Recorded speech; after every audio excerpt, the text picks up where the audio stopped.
Sure. Here's the beginning of the 10,000-word emotional story script titled The Girl Who Hugged Strangers in Red Square. It was the kind of cold that crept under your skin and settled in your bones, the kind of cold only Moscow could offer in late December.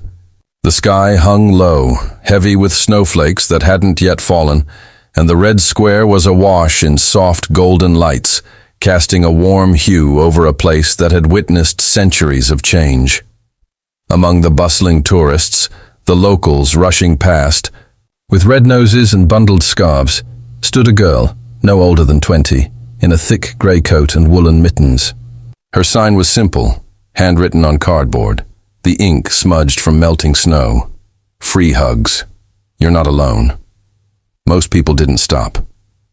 Some glanced at her with suspicion, others with polite confusion. Russia wasn't a place where strangers, often embraced without reason.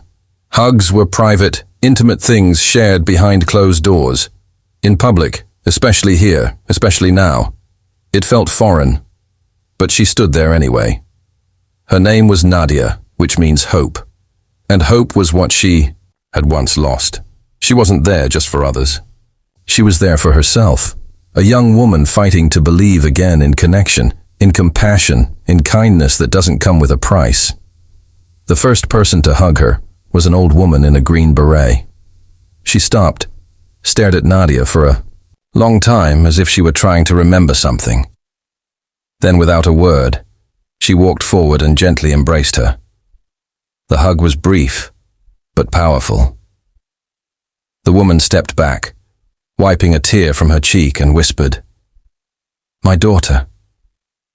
She used to do this, thank you." She disappeared into the crowd before Nadia could respond. That hug gave Nadia the strength to stay another hour, and another. Over time, word spread. A man who worked nearby started bringing her tea. A pair of teenage girls brought a blanket. Soldier, off-duty, in casual clothes, stood silently near her for half an hour, before finally stepping forward and wrapping his arms around her, his voice cracking as he said, "I lost someone." Each hug came with a story. Some told them aloud. Others let their eyes speak. Nadia listened, always silently, always with grace. People began calling her the hug girl of Red Square. But this story doesn't begin in Red Square. It begins 2 years earlier, in a hospital room just outside the city, with another sign, another moment, and a different kind of silence. 2 years earlier, Nadia sat in a stiff plastic chair beside a hospital bed, her father sleeping under thin sheets, a machine rhythmically beeping beside him. She had always thought her father was unbreakable, a strong, quiet man who taught her how to fix a faucet, how to read Tolstoy, how to love Russian. Winters.Cancer, though, has no respect for strong men. She hadn't left his side in 3 days. Nurses came and went. Time melted in a way she couldn't track. She didn't cry anymore, not in the open.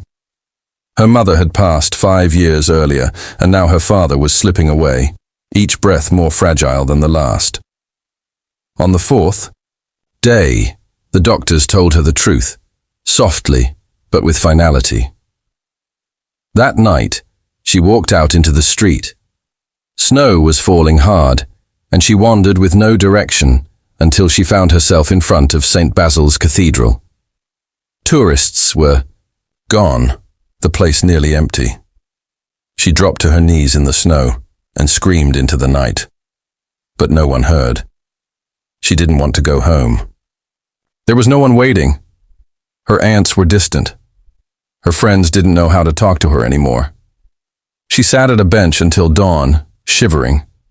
Then, out of nowhere, a stranger, a man in his 60s, wearing a worn brown coat, sat beside her. He didn't speak. He didn't ask anything. He simply opened his arms, and she collapsed into them. No questions, no judgment. Just warmth. That man saved her life. Present day, Nadia never saw him again. But the idea of that moment, that pure act of kindness, never left her. She knew how rare it was. and she wanted to give that moment to others. So each day she returned to Red Square. Snow or sun, busy or empty. She held her sign and waited. She began to notice patterns. A woman with tired eyes would circle her 3 times before stepping forward. A young boy, maybe 12, clutched her tightly and whispered, "My dad yells too much." A businessman in an expensive coat walked by every day for a week before finally hugging her, his hands trembling.